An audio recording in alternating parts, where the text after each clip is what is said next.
at big events, when you get the moment to like enjoy your national anthem, see your flag, just like take a look inward and say like, wow, okay, this is real, this happened, and this is now a written part of history.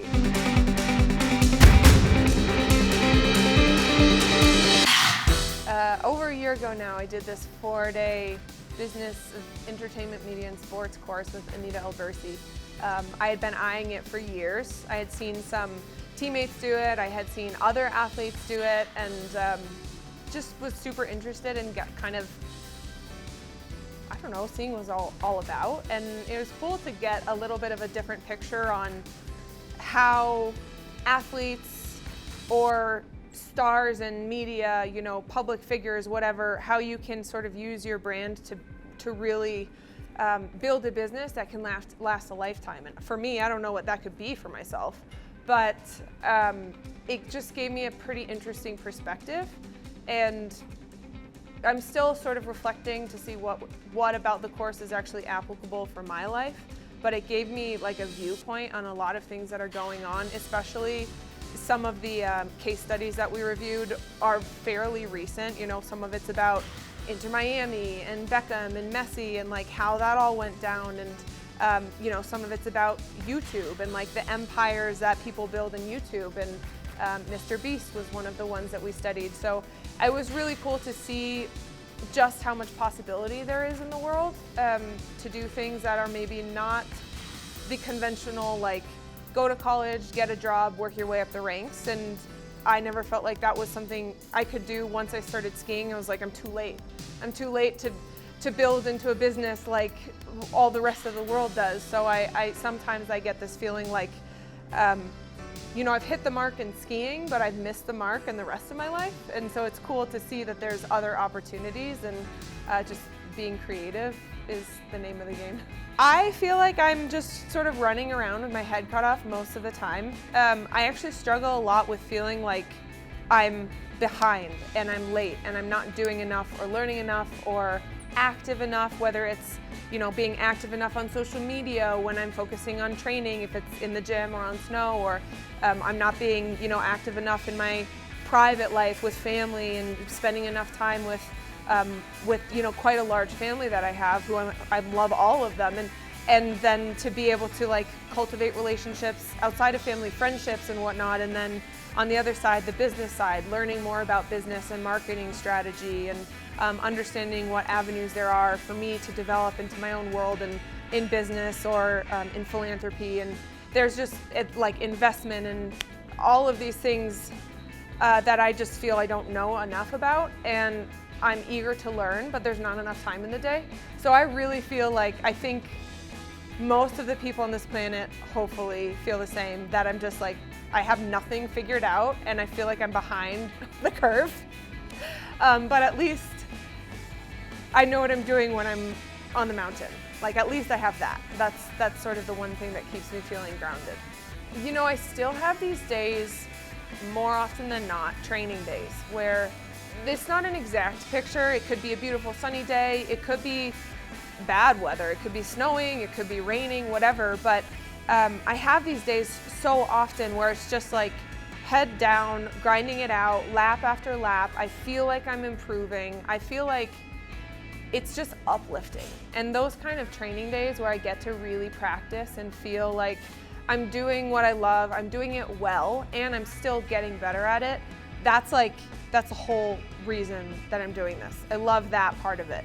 And then racing, I've had a love-hate relationship with racing in the competition side, and you know, that obviously goes with it. That's sort of the purpose of what we do. But I love the training days, and this season was particularly tough with the injury and coming back and struggling in my comeback. And of course I did win the 100th race, I won the 101st race, and so everybody from the outside saw it as like a really amazing season, successful comeback. But then GS was a bit more challenging and brought to light some pretty significant mental challenges I was facing, and I didn't know how to overcome those, and I just didn't know if there would be enough time to overcome them. And there was a there was some really great high highs and some really low lows, and I don't know exactly what I'm what I'm getting at here.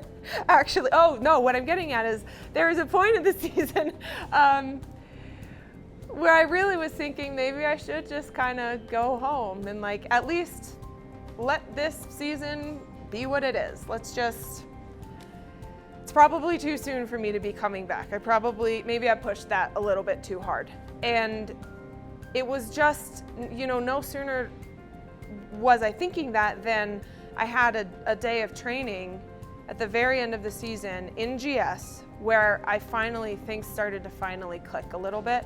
And I had those like scary PTSD flashes of crashing and some of the stuff that was holding me back before, but it was like it came in and out, and it could pass through me, and I could still take the run, and I could still push. And it was a really small step in a way, but for me it felt monumental because it was the first sign that I'd had since the crash it was the first sign that I might be able to get back to top form in GS.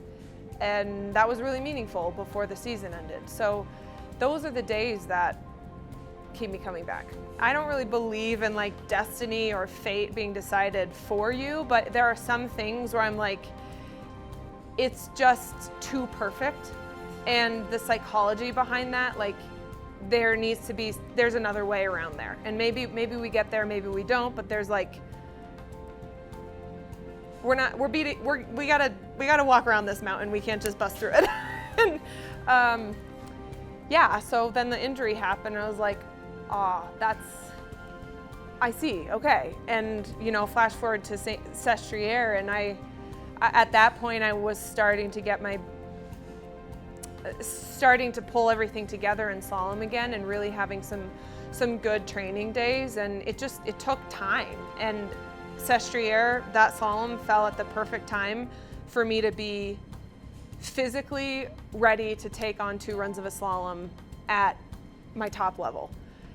Mentally, I was still a little bit foggy. I really struggled to remember the course, especially in the second run after the full day of racing before leading to that. The second run course, I struggled to memorize it and remember it. And I was mad because my coach set the course, and I was like, you set such a complicated course and I can't remember it, and it took me like way too long to inspect, and I'm not going to be able to ski this. And all my coaches, they were all like, oh God, she's spiraling. And in the end, it was a kind of course that matched my style perfectly, but I was just like mentally done at that point. And so to be able to still pull through and ski that well and earn that victory was very special. But it wasn't like, I didn't think that I deserved it in Killington, so it wasn't like I had been robbed of something and then it was vengeance. It was just like, oh, this makes sense somehow that this would happen now instead of then or 2 weeks from now. And it was special. Paula was on the podium with me again, and the last time I was on the podium with her was in Semmering for my 80th victory. That was a really special one because I got to share it with her, and Sestriere was really special again because Paul was on the podium, and all of our teammates were there, and we all got to kind of have a little bit of a celebration together. And those are the moments that make it special. But like, that's why it was special, not really 100 or not everything leading up to it. It was just like, finally we get to breathe, and finally we got to really release the Share Winter campaign and get things going for donating for Share Winter and try to move the needle on increasing accessibility to winter sports. So that was something that had been a long time coming, a long time in the making, and it all was tied around the 100th victory. So the fact that I didn't get it in Killington I was like, I'm so sorry, everybody, we just gotta press the pause button here.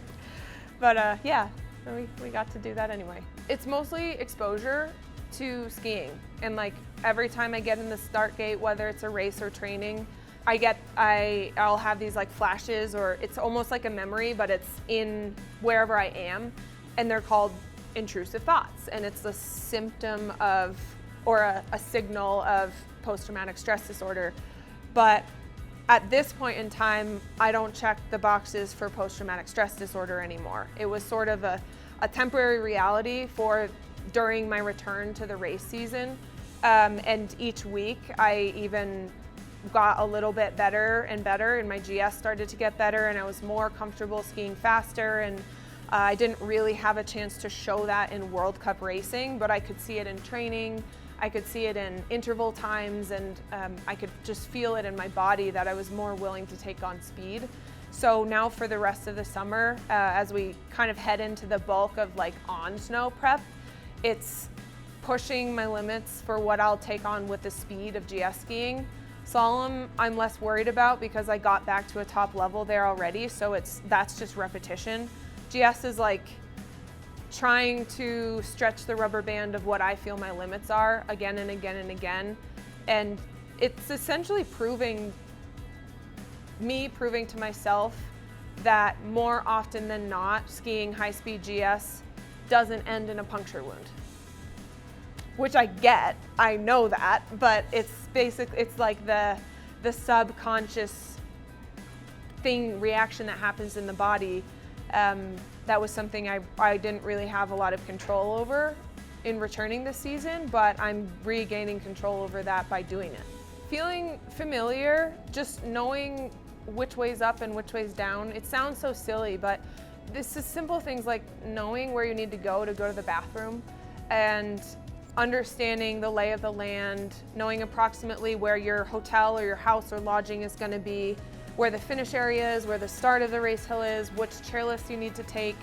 And this will be my first Olympics going to a place that is slightly familiar, where we'll just be essentially driving down the road from our last World Cup race before the Olympics. We'll just drive from, I don't even know where it is, it's in maybe Italy or something, but we'll just be driving from there to Cortina, and then we're in Cortina. And rather than taking an 8-hour flight and having to deal with jet lag again, which was the case for both South Korea and Beijing, it's an environment that's much more conducive to most of the alpine athletes being able to bring out their top level of skiing. So that is something I'm looking forward to, that this has the chance to be a really exciting Olympics, especially in alpine, because it is the environment we're more used to, and the snow conditions and the hill preparation and all of the things that we're all more used to. So it's not just me, it's actually the entire competition level for the whole field has the potential to be really strong and really exciting. I kept saying, in the last year or so, I kept saying 3 to 5 years.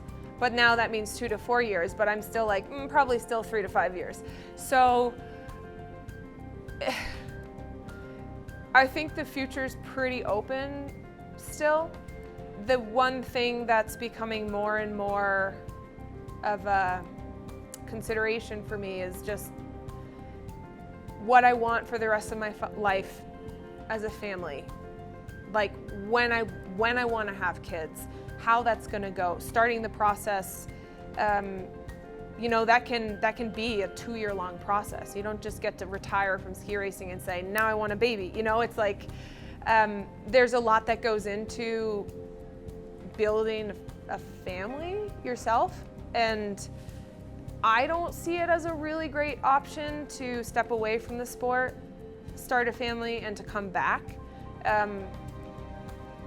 Not for me personally, but you see that happening more and more in women's sports now, which is really exciting, that there's more opportunity to continue your passion and continue your profession even after starting a family. But I think the way that Alex and my relationship is, like, we're gonna need to try to settle a little bit before we can take the next step. And so those are the things that I consider when I think about stopping racing, is like, what are the rest of the things that I want to have a fulfilled life? And that's definitely part of it. So it might end up being that I stop racing before I want to, simply because I want these other things more.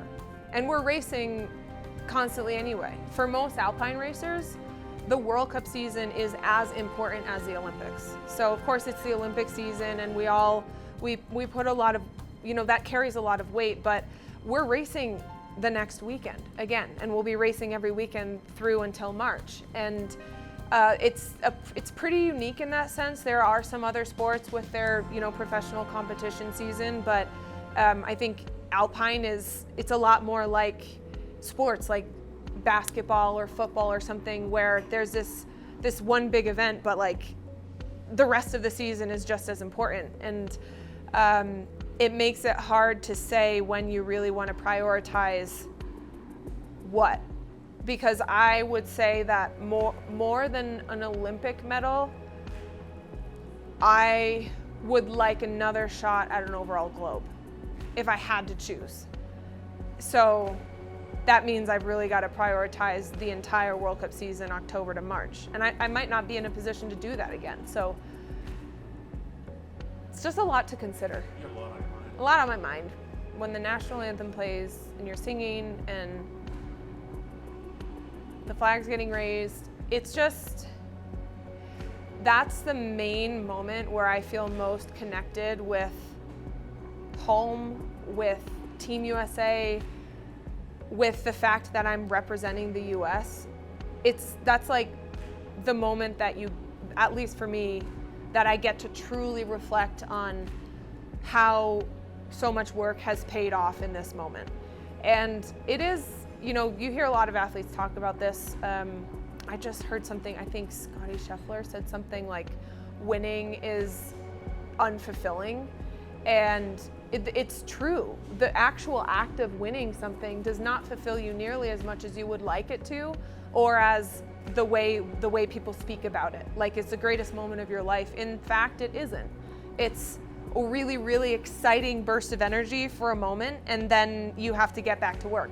And if you're somebody who wins repetitively, then you're probably of the mindset of what's next, not just like soak up the moment and then I'm done, but what else? How do I keep this ball rolling? How do I make it to the next level? How do I take the next step? So at big events, when you get the moment to like enjoy your national anthem, see your flag, just like take a look inward and say like, wow, okay, this is real, this happened, and this is now a written part of history. That's a pretty special moment.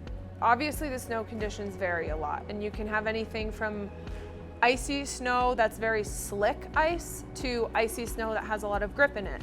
And the way that our ski technicians will tune our edges changes depend on slick ice or grippy ice. And then you have, more like hard, compact, grippy snow, which is what we tend to see in Colorado after a few days where the snowpack gets firmed down, and then it becomes pretty grippy and pretty compact, and it's like hero snow to ski, and that can be wonderful depending upon the moisture level. If it's too wet is actually not that bad. If it's too dry, it can be really aggressive on the edges. So that feels like it's like you're skiing on styrofoam, and you can't get off the edges of your ski. And that's how it was pretty much in South Korea and Beijing. It was so dry, and so the snow was all man-made, which also produces a different snow crystal, and it becomes really aggressive. And then with the wind every single day, it's wind around 40 miles per hour every single day, it dries out the snow even more, and then it becomes like you're skiing on this hollow styrofoamy surface. And that also makes a real big difference of what ski equipment you're using, what brand, because all the brands build their skis in different areas of Europe, or maybe even Asia, or maybe in the US, wherever. And depending upon what wood they use, what trees they use, what kind of metal they use, what base, what plexiglass, it creates a structure of a ski that tends to work better on different conditions. So you'll see that a Rossignol might tend to perform really well in softer, wetter, spring-like conditions. And a head ski would tend to work really well on pretty dry, aggressive conditions, Beijing. And then atomics have I would say, a really wide range of where they ski well. but perform really, really well on icy conditions, especially if it's pretty slick. Aggressive, like hard, compact snow. That's kind of where atomics will tend to shine. So most of the ski companies are in this their own race to see who can develop a ski that works on more variety of snow conditions than the other companies.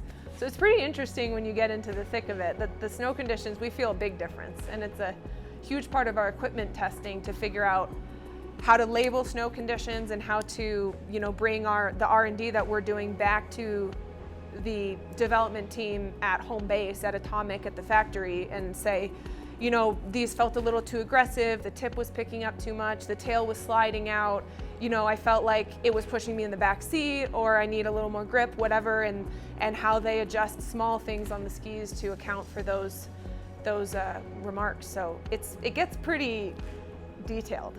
I do think that